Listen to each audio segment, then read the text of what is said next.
There is a fine line between creating a variation on your existing loop and creating a brand new song. In the middle of your song, when you create your variations, it shouldn't sound like a completely new song. So you do have to keep something familiar from your first section while making it interesting in the second section. It's not as easy as it seems, but there's a couple of tricks. Let's take, for example, the chords that I have here. These came from the loops library. I'm going to pop on in and search for penumbra chords. So these are the penumbra chords that I used from the beginning, penumbra chords 2. There's also penumbra chords 1, there's chord effects, there's a beat, there's a bass. There's this whole family of penumbra sounds. So this is a great way for me to pop in something new that sounds somewhat familiar. So here's the old version of, or the first version, I shouldn't say old version. Here's the first version of the chords that I used. Right? Here's the second version.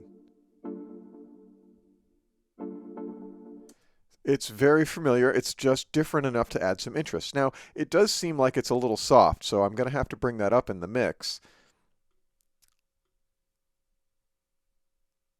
Maybe there. That'll do. Then I'm going to loop it out so that it goes for the rest of the piece. So with everything else, those chords sound like this.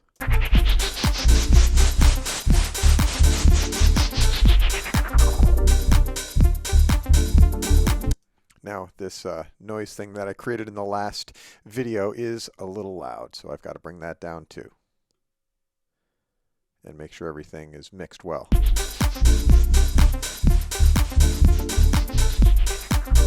So I'm happy with that. So you can do this with anything. I could go into the Afrobeat bass that I used if I wanted to create a variation on that.